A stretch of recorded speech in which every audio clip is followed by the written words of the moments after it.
No aparece. No, puedo hacer pegar la cinta, ¿sí? Es que no me aparece para apagar, boludo. Mira.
Muy buenas tardes, chicos. Enseguida comenzamos con la clase de hoy.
Bueno, buenas tardes a todos. Vamos a comenzar en tiempo y forma, así terminamos la clase como corresponde y no le cansamos. ¿Me escuchan bien, chicos? Sí, doctor, se escucha. Sí, doctor, se escucha bien. Perfecto. Bueno,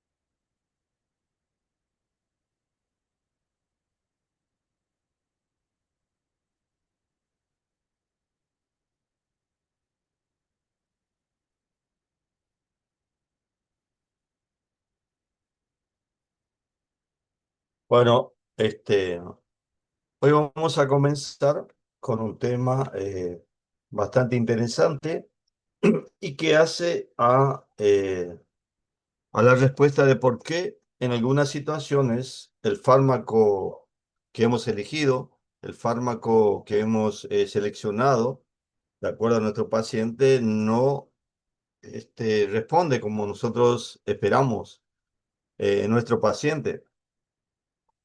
Ya habíamos tocado este tema cuando cursamos tercer año y ahora, bueno, vamos a afinar un poquito más la puntería, ¿sí?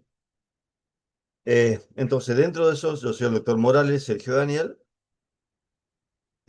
simplemente para recordarles y que cuando hablamos, ¿se acuerdan ustedes de un fármaco, de las propiedades, de las características de un fármaco? Decimos siempre que ese fármaco tiene que tener eficacia.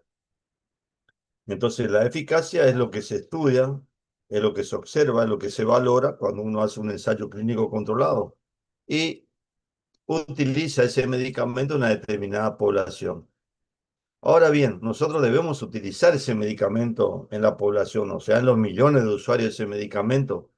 Y ahí vamos a ver realmente la efectividad.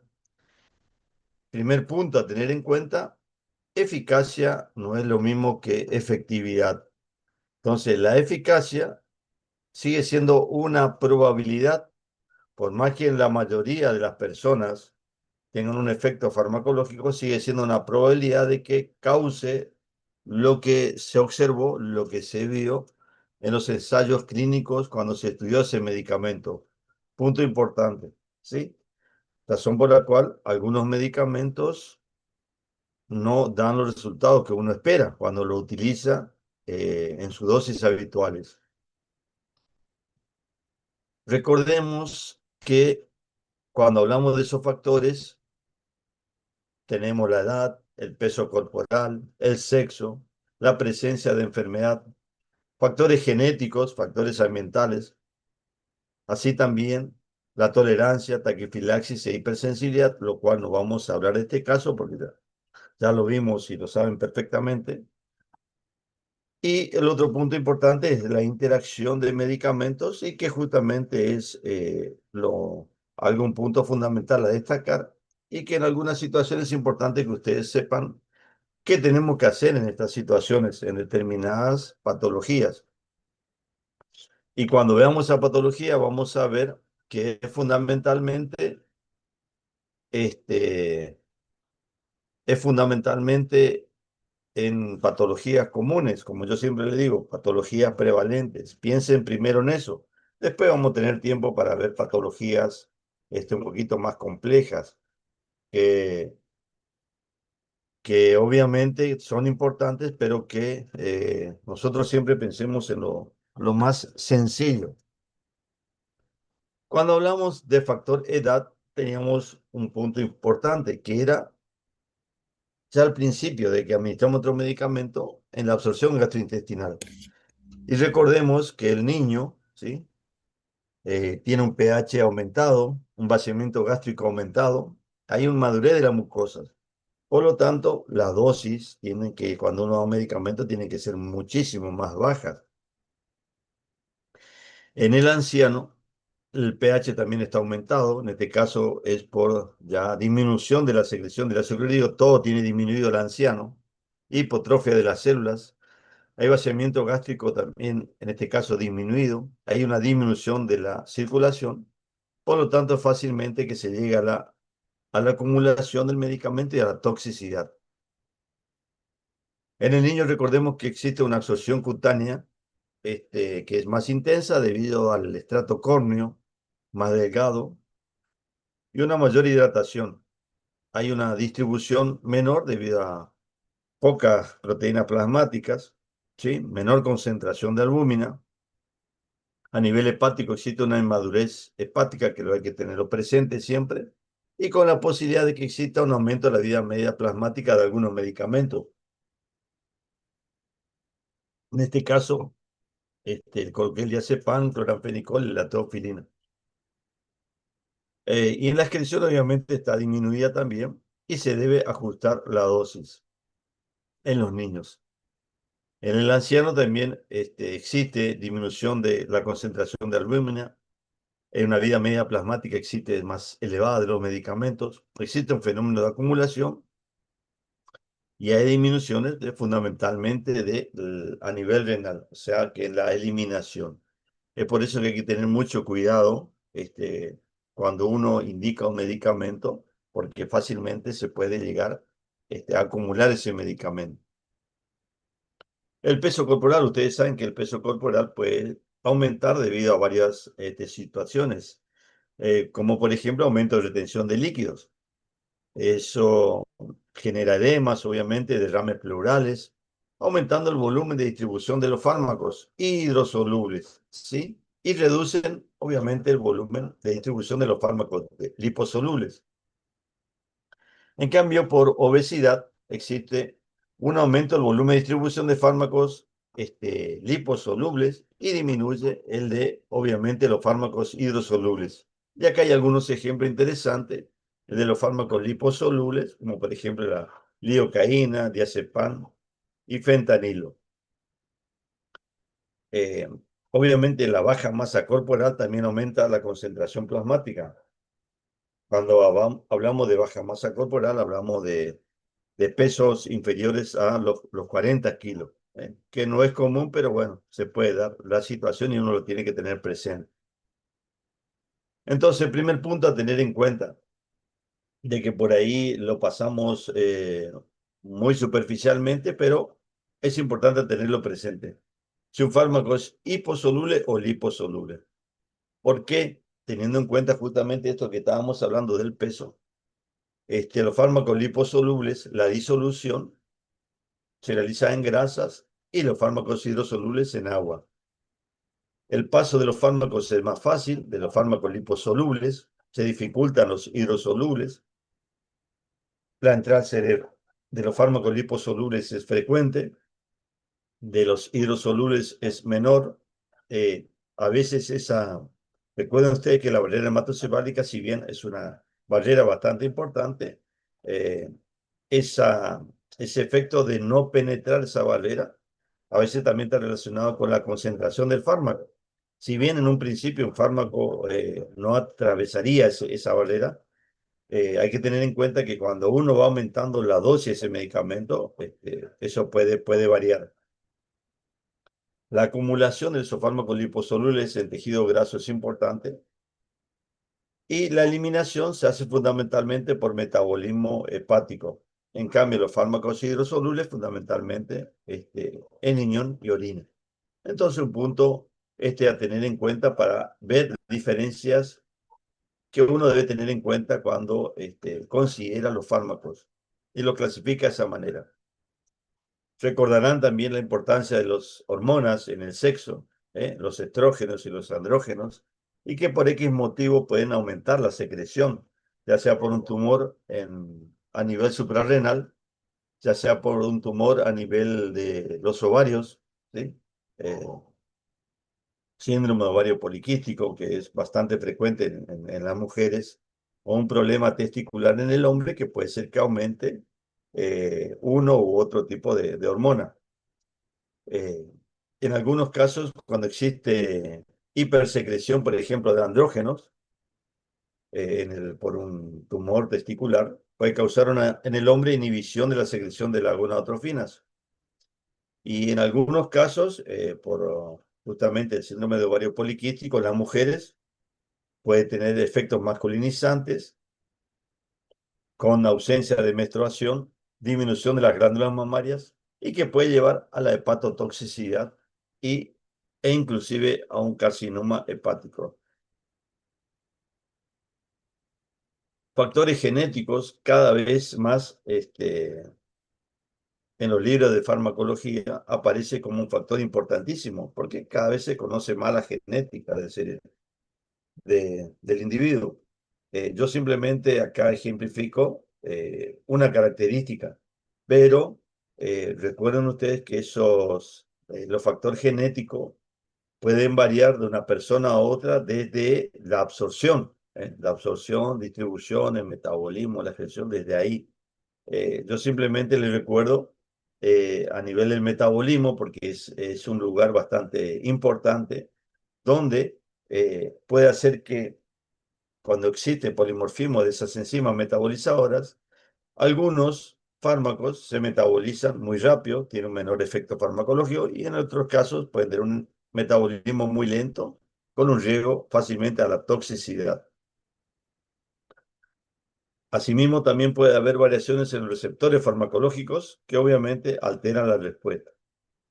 Como le digo, cada vez en los libros de farmacología aparece más ese polimorfismo genético y es bastante extenso porque se ven los diferentes tipos fenotípicos que hay entre un individuo y otro y que obviamente la ausencia o la disminución de alguno de ellos altera la respuesta a un medicamento.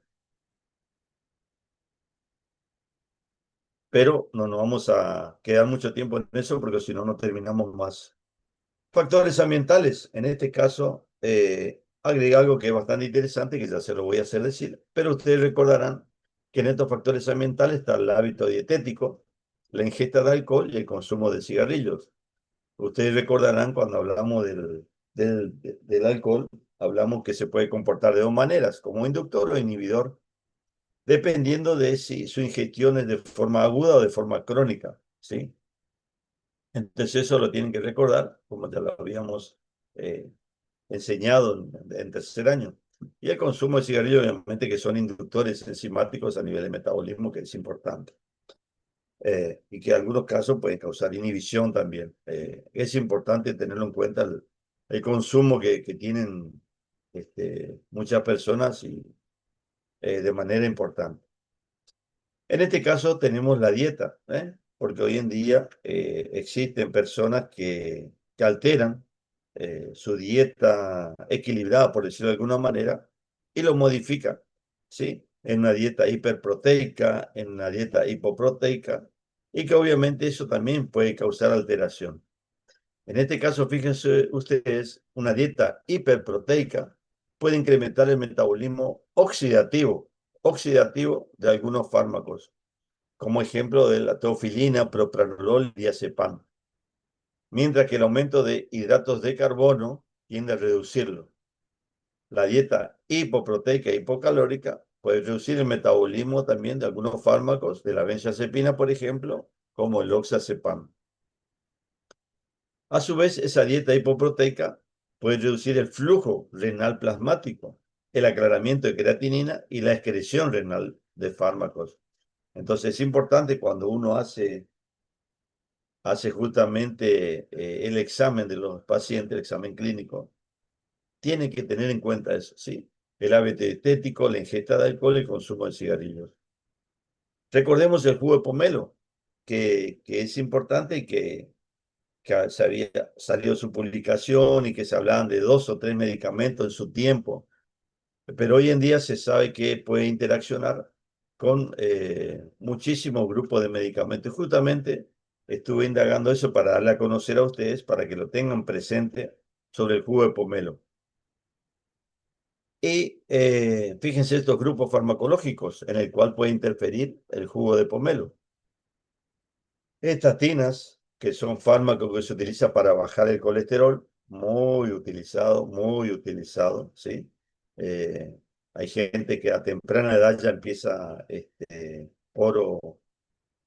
por el que tener un laboratorio del poquito elevado el colesterol, ya comienza con el consumo de estos medicamentos. Pacientes que toman para la hipertensión arterial, y en este caso fundamentalmente bloqueantes cálcicos, psicofármacos, que no solamente son el caso de las benzodiazepinas, o sea, los tranquilizantes menores, como ustedes conocen bien, diazepam, alprazolam, bromazepam, lorazepam, cualquiera de ellos, sino también otro que se utiliza para trastornos bipolares, como la quetiapina, la sertralina, por ejemplo. Entonces vayamos al primero, el grupo de las estatinas, ¿sí? Entonces va a inhibir justamente, va a causar inhibición a nivel de metabolismo de estos medicamentos. Eso que puede ser que aumente su efecto colateral principal y que puede causar rhabdomiólisis, que da dolor muscular y obviamente esa miopatía, que justamente se caracteriza el dolor muscular por la rhabdomiólisis, puede llevar también a causar daño renal. A nivel del bloqueante cálcico de la hipertensión, puede causar una hipotensión extrema, con mareos, taquicardia, y en el caso de anticoagulantes orales, puede causar riesgo de hemorragia. Con los psicofármacos puede llegar a haber sedación profunda, confusión, mareos. En el caso de arritmias, de antibióticos, digo, puede llegar a arritmias cardíacas graves. Y otra también importante interacción, que a veces por ahí uno no lo tiene mucho en cuenta, en el caso de la disfunción eréctil, donde se utiliza el sildenafil, por ejemplo, que puede llegar a causar priapismo. Eh, Recuerden en este caso que con un vaso de jugo de pomelo ya es suficiente para causar una inhibición. Fíjense lo importante que es esa inhibición a nivel hepático. O un pomelo que uno lo toma, ¿sí? Un pomelo que lo toma. Y otro dato interesante es que no suele pasar con otros medicamentos, porque cuando generalmente uno deja de tomar el medicamento, ya desaparece esa interacción. Hay que tener presente que la inhibición enzimática del jugo de pomelo es tan importante que puede durar hasta 48 horas. Fíjense el efecto importante, por eso le traigo a colación lo del jugo de pomelo en algunos medicamentos que son importantes. ¿Eh? Así que ténganlo presente este jugo. Algo que también me pareció interesante también destacar respecto a la diferencia que existe entre el hombre y la mujer, respecto, por ejemplo, en este caso, a la absorción. Las mujeres tienen menos esterasas en el intestino, lo cual puede aumentar la biodisponibilidad de la aspirina, menos acetaldehído hidrogenasa, ¿sí? Que es el que degrada el alcohol rápidamente y eso aumenta el nivel del alcohol.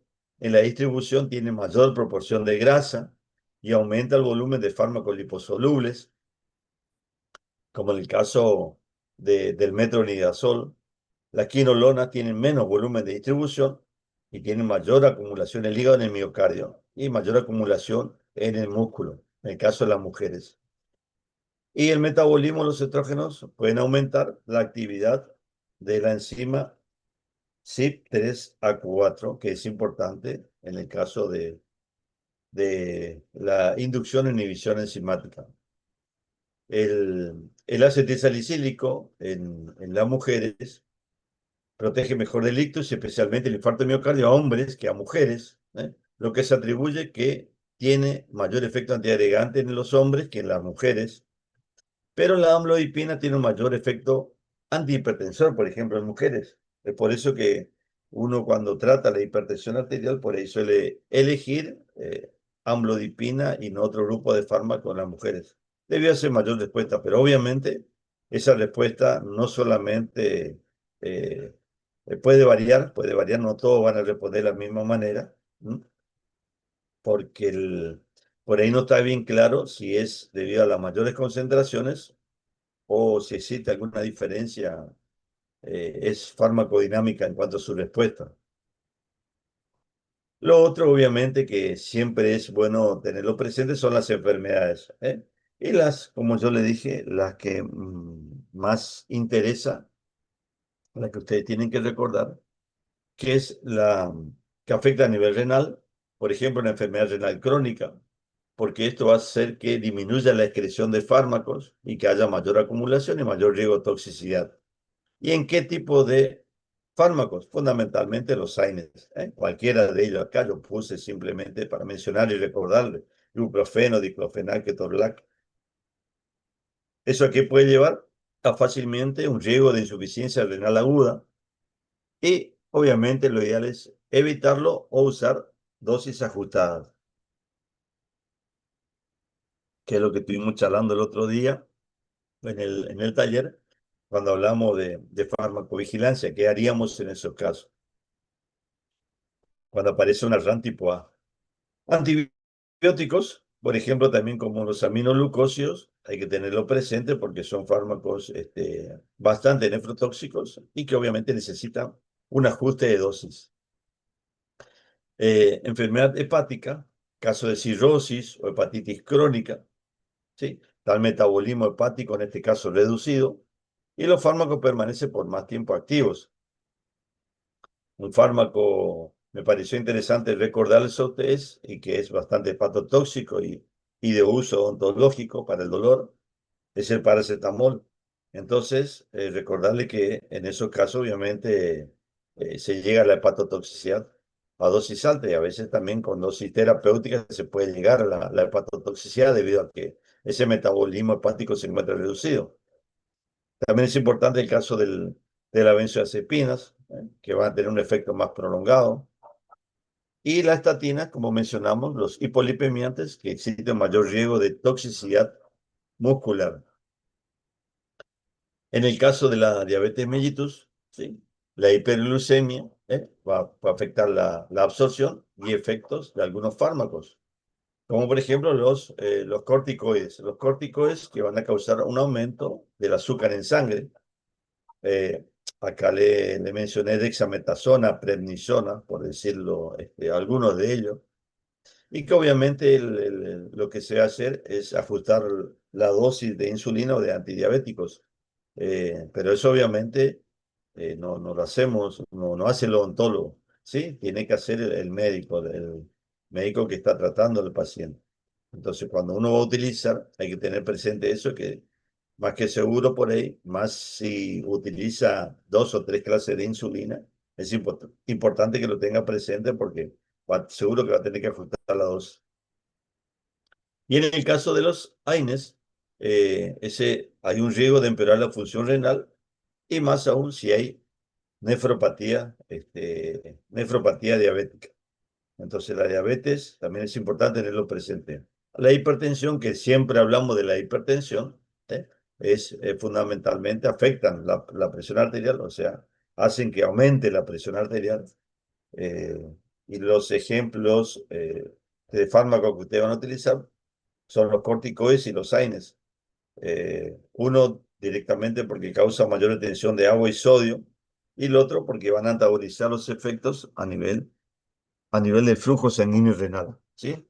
Sobre todo con fármacos como por ejemplo los diuréticos, ¿sí? Y los IECA, esa es una sigla, que es inhibidores de la enzima de conversión de la angiotensina.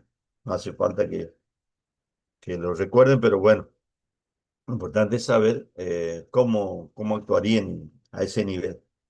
Son muchos los grupos de fármacos que puede tomar el paciente, así que tenerlo presente cuáles son los cuales tienen mayor interacción. Insuficiencia cardíaca, también es importante, es un problema bastante importante, donde existe una disminución de la perfusión tisular y renal y se altera todo lo que es la distribución, la absorción, el metabolismo y la excreción de los medicamentos. Y obviamente que los fármacos que tienen líquidos, como son los que mencionamos anteriormente, los corticoides y los van a empeorar ese estado de insuficiencia cardíaca, llevando a edemas de diferentes índoles y a la aparición de disnea, o sea, la dificultad en la respiración, la falta de aire que puede llegar a tener el paciente en ese caso. Eh, Siempre cuando hablamos de hipertensión, yo le hago la salvedad de que no es lo mismo una hipertensión leve con una hipertensión grave, ¿sí? O una comorbilidad que no sea hipertensión arterial. Entonces le hice este cuadro para que ustedes vean. Y bueno, y los nombres de los fármacos, repito, es simplemente para poner algunos de ellos, pero puede ser cualquiera, ¿eh? Recuerden eso bien. Entonces, si nosotros tenemos a un paciente en el consultorio y vemos que el grado de hipertensión es leve, fármacos, AINES y corticoides, por ejemplo, puede haber un pequeño aumento de la presión arterial. Ese es el riesgo principal. Entonces, ¿cuál sería la recomendación del paleontólogo? Usar AINES ocasionalmente por el tiempo que sea necesario, no pasarse 24, 48 horas. Y obviamente el otro, monitorizar la presión, lo cual es sencillo, realizarlo y que el paciente lo pueda hacer tranquilamente. ¿eh? Uno no es que lo tiene que decir sí o sí lo haga, si es leve, pero por ahí si uno necesita utilizar dosis bastante alta, bueno, ahí le puede decir que se controle por las dudas el paciente, pero que más que eso no es necesario. Una recomendación que se debe hacer. Ya la hipertensión, si es moderada, también con los mismos grupos que yo le dije, AINES, corticoides, en este caso le agregué descongestionante oral como la pseudoefedrina, o sea, cualquier simpático mimético, cualquiera de la familia de la adrenalina, que pueda hacer que aumente la frecuencia cardíaca, que aumente el ritmo cardíaco, es importante. Entonces, el riesgo en este caso principal es la descompensación, ¿sí? Y reducir la eficacia de los fármacos antihipertensivos. Las recomendaciones es evitar el uso prolongado de estos medicamentos, monitorizar la presión y se puede ajustar la dosis de antihipertensivos si es necesario. En este caso, como le dije, ya lo tiene que hacer el médico que lo está tratando, el paciente. Ahora sí, acá comenzamos el problema. Cuando es grave, estamos hablando de cifras mayores de 160, 100, ¿sí? O que exista algún daño orgánico, existe algún daño de un órgano blanco, ¿eh? El que más sufre por ahí es el riñón. Entonces, esos mismos fármacos, ahí ya existe un riesgo de crisis hipertensiva, de que nuestra presión se vaya a 200, 220, ¿sí? La aparición de sobrecarga cardíaca, de edemas, de aumento del riesgo de eventos cardiovasculares, obviamente. Entonces, en este caso, vamos a tratar de evitar los corticoides sistémicos si no son indispensables. Sí, si no son indispensables. Siempre hay que evaluar al paciente. ¿Le damos? No le damos. ¿Sí? Preferir otras alternativas más seguras y monitorizar la presión estrictamente en este caso. Si nosotros obviamente consideramos que debe recibir un corticoide, debe recibir sí o sí un AINE, no podemos decir no, no te vamos a dar, sí, hay que dar. Pero si el control de la presión arterial debe ser más estricto. Ahora bien, si ese paciente tiene una comorbilidad, aparte de la hipertensión, infarto, llámese infarto, yo como le dije, vamos a hablar de lo más común, ¿sí? Lo más frecuente. Existen otras situaciones que también son importantes, pero no podemos abarcar todo para que ustedes no se enloquezcan. Pero siempre aprendan lo más sencillo. Infarto, insuficiencia cardíaca. Entonces, en este caso, se puede agravar ese cuadro clínico, mayor riesgo de insuficiencia cardíaca, mayor posibilidad de que exista edema, mayor posibilidad de que existan arritmias cardíacas y obviamente, como se suele utilizar diuréticos en este caso, también van a la reducción de la eficacia de los diuréticos que se suele utilizar para el tratamiento de la insuficiencia cardíaca. Acá hay que tratar de evitar esos fármacos, corticoides y AINES, usar dosis mínimas, control del peso, de la presión y también en este caso de la función renal. Hay que hacer un control más estricto en esos pacientes. Pero, como siempre reitero, uno evalúa la relación beneficio-riesgo. Entonces, si uno lo debe utilizar, bueno, lo utiliza. Primer punto, entonces, de esto que estuvimos haciendo un pequeño resumen para recordar lo que ya vimos nosotros en farmacología en tercer año, que la acción de los fármacos, la acción depende de múltiples factores, ¿sí?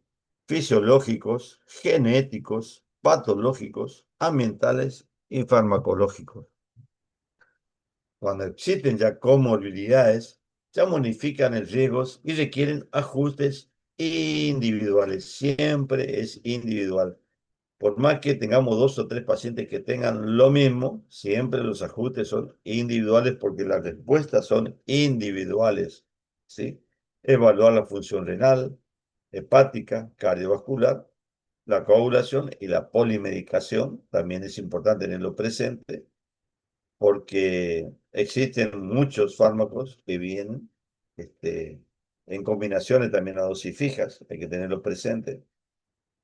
Uso prudente, en este caso, como dijimos, de AINES y corticoides, de acuerdo a la comorbilidad. Y algo que es sencillo y que ustedes no pueden no indicar, que es la monitorización clínica, ¿sí? De estos pacientes. Eh, Tanto para la diabetes, tanto para la hipertensión arterial. Algo sencillo, con una pequeña muestra de sangre, un pinchazo como se hace en los pacientes, ya se sabe su glucemia. Eh, ¿Qué te puede demandar eso? Nada, 2 minutos, ¿sí? Al igual que me dice la presión arterial, 2, 3 minutos, 5 minutos. Así que no cuesta nada y realmente eso hace bien a la relación. Y bueno, la segunda parte sobre interacciones y lo mismo, eh, tomé en cuenta las patologías más frecuentes y a lo último le hice un cuadro para que ustedes lo tengan y eso obviamente lo voy a pasar a una preceptora nuestra que se llama Micaela Melgarejo, le voy a pasar a ella el Power y para que ella en el grupo de ustedes lo pase y lo tengan todo este material. Eh, entonces, ahí pueden ver las recomendaciones en el caso del odontólogo que debe hacer para esta situación. Pero primero vamos a recordar. Entonces, interacciones con respecto a un paciente que tiene hipertensión. Los AINES disminuyen el efecto antihipertensivo, pueden aumentar la presión arterial, entonces hay mayor riesgo renal, por un lado. El vasoconstrictor que utilizamos eh, con epinefrina, en anestesia con epinefrina, puede aumentar la presión arterial y arritmia. ¿Eh? Recomendación en ese caso, no pasarse de 2 cartuchos de lidocaína con epinefrina que contengan una dilución en 1 en 100.000. ¿Sí? Eso sería lo ideal en ese tipo de pacientes que tienen hipertensión arterial. En el caso de diabetes, ustedes saben que los AINES causan riesgo de hipoglucemia. Y ese riesgo de hipoglucemia era debido a que altera la distribución de los medicamentos, compiten por el mismo transportador y bueno, lo deja libre al hipoglucemiante y así causa un aumento de su efecto farmacológico. En cambio, los corticoides aumentan la glucemia, ¿sí? Aumentan la glucemia. En ambos casos se descompensa obviamente el paciente diabético. Y también recuerde que en la diabetes hay mayor riesgo de periodontitis en caso de infecciones y la cicatrización es más lenta, ¿sí? Cuando uno tiene un paciente con diabetes. Paciente con insuficiencia renal, hay que tener en cuenta también el uso de los AINES porque pueden empeorar la función renal por retención de líquido. Y como fármaco de elección, obviamente se prefiere el paracetamol en este caso. Pero por ahí sí lo que predomina es la inflamación. Recuerde usted que el paracetamol en ese caso no sería el indicado, pero simplemente para tenerlo presente cuando uno habla de un proceso de insuficiencia renal y bueno, sabe que el paracetamol sería uno de los que menos efectos provoca a ese nivel. Otros antibióticos de prescripción también bastante frecuente, la amoxicilina y la clindamicina. Y en ambos casos se debe ajustar la dosis según el filtrado glomerular, ¿sí? Entonces, de acuerdo a esa filtración glomerular, uno lo tiene que ver cuánto lo da. A veces la dosis se mantiene, pero sí lo que se modifica son los intervalos de dosis. Otra cosa que puede ocurrir también es mayor riesgo de sangrado por alteraciones de las plaquetas, ¿eh? Eh, Recuerden ustedes, cuando existen, se afecta a todos los glóbulos y la plaqueta es fundamental. En el caso también podría haber un paciente con coagulopatías o que están anticoagulados. Son muchísimos. Hoy en día existen muchísimos anticoagulantes. Acá simplemente le traje dos que son de uso común, la warfarina y la cenocumarol, pero tenemos la heparina, ¿sí? La heparina, otros nuevos, apixaban, por ejemplo. Eh, Por eso, en recordar simplemente, ustedes recuerden, en ese caso, si le dice, bueno, estoy tomando Un anticoagulante. Bueno, ¿cuál de ellos? ¿Cuál? Eh, Eso es importante que lo tengan en cuenta. Porque ustedes saben que lo primero fundamental, ¿con quién? Con el grupo que vamos a prescribir, uno de los grupos que es el AINE, ¿sí? Cualquiera de ellos. Mayor riesgo de hemorragia, de sangrado. Existen también antibióticos que van a aumentar el tiempo de protrombina, el tiempo de sangrado, ¿eh? Y especialmente en este caso, si es con la warfarina, ¿eh? De todos los anticoagulantes, en este caso hay que tener en cuenta más con la warfarina. Eh, y dentro de los antibióticos tenemos el metronidazol, que también es un antibiótico de uso en odontología, y el grupo de los macrólidos, la eritromicina, y que pueden producir un sangrado excesivo, debido a esa interacción con la warfarina. Otra situación que también es importante, que es frecuente, son los pacientes con convulsiones. Y acá tenemos, por ejemplo, aquellos medicamentos que también de uso común existen,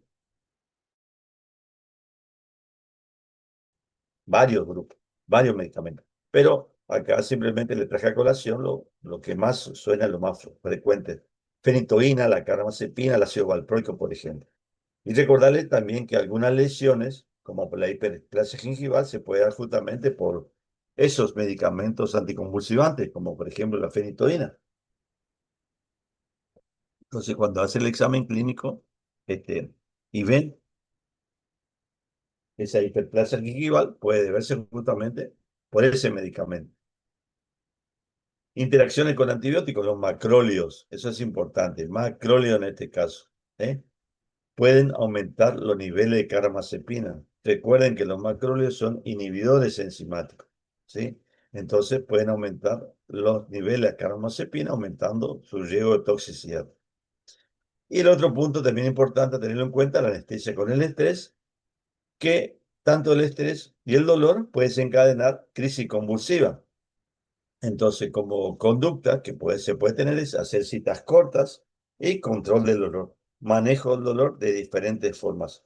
Hoy es todo un tema el manejo del dolor. Existen especialistas que manejan el dolor de manera farmacológica y no farmacológica.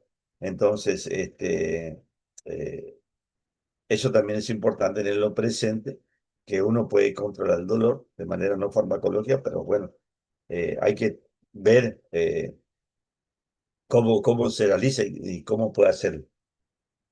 Entonces, para finalizar, haciendo un cuadrito comparativo, que es lo que a ustedes le va a quedar y que es interesante, de dos medicamentos que van a utilizar ustedes.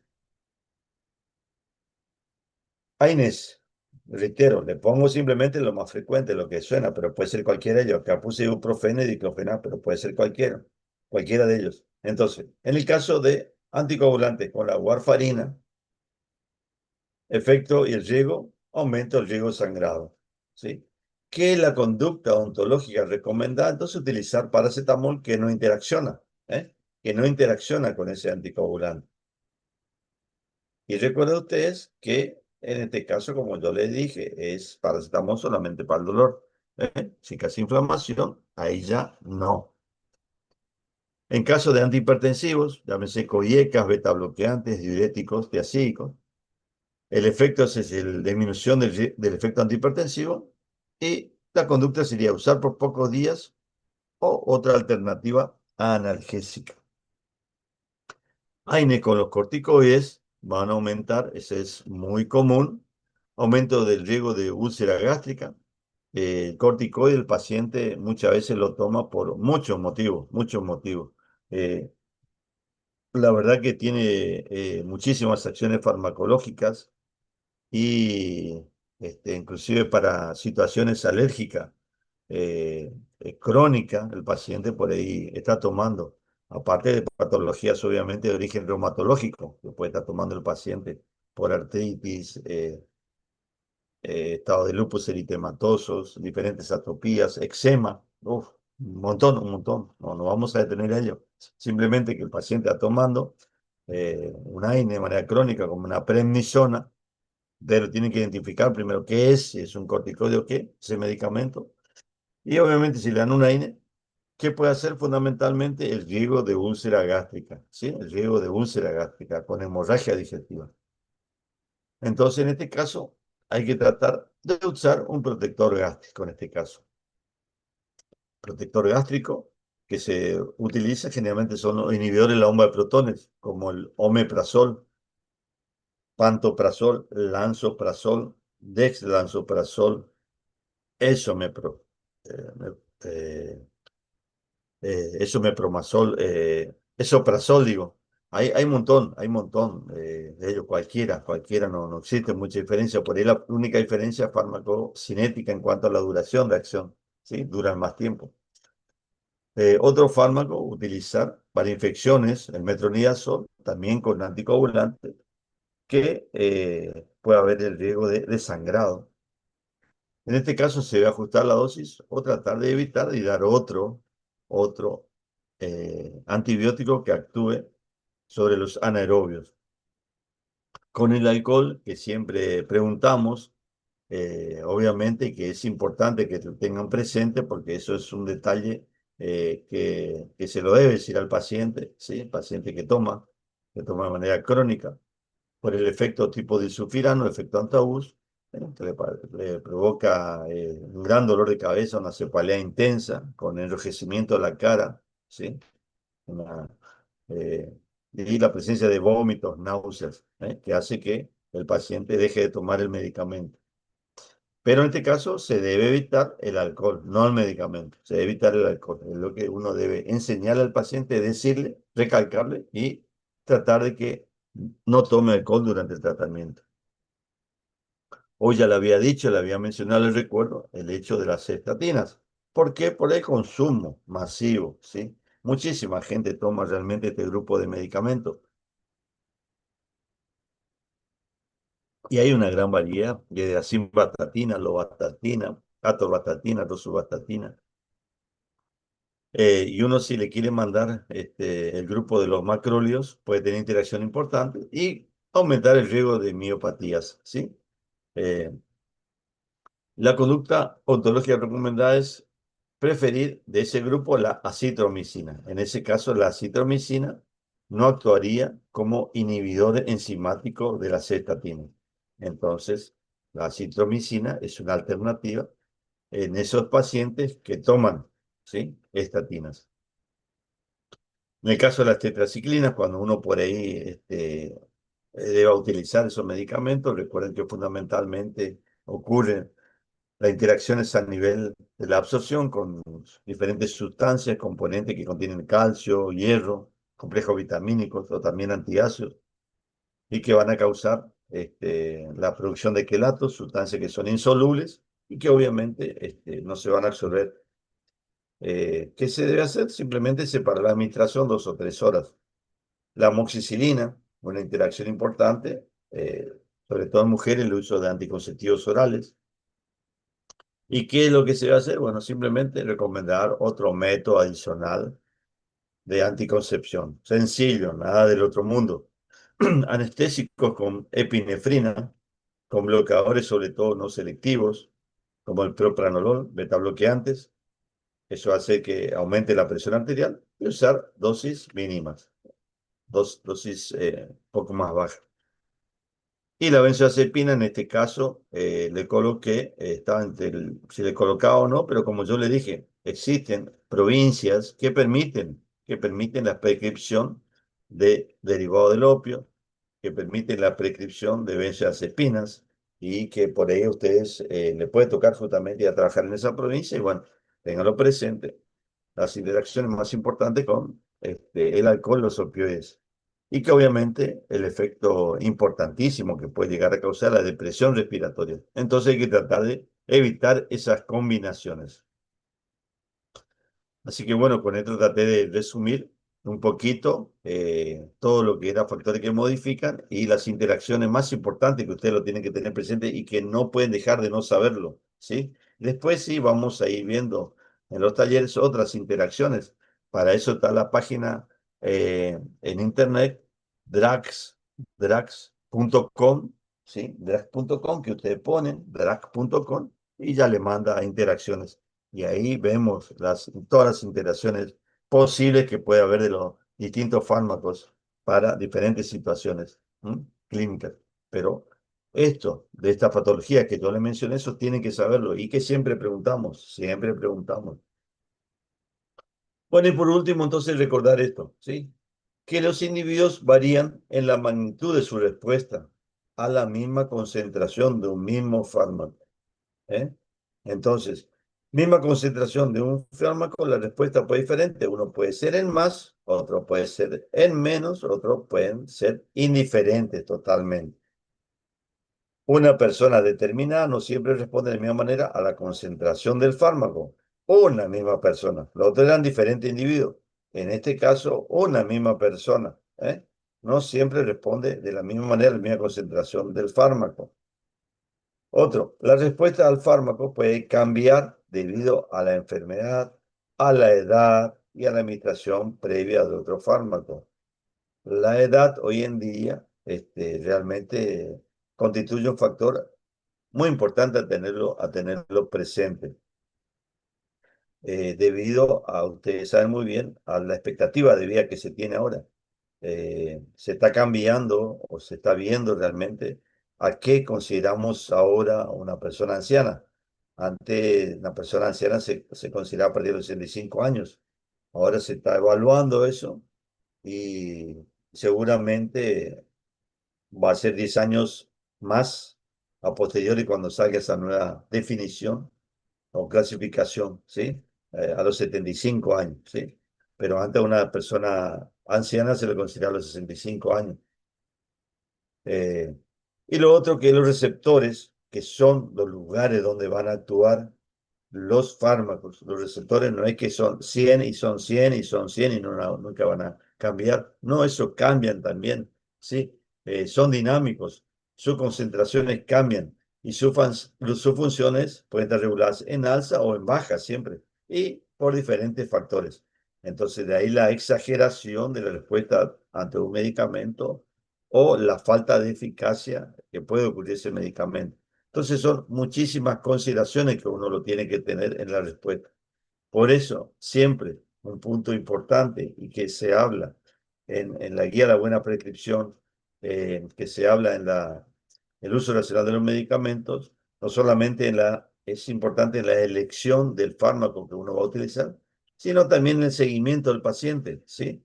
Si uno no tiene ese seguimiento del paciente, por ahí no sirve de nada todo el resto lo que se hizo. Así que siempre es importante, tenganlo presentes de cualquier paciente.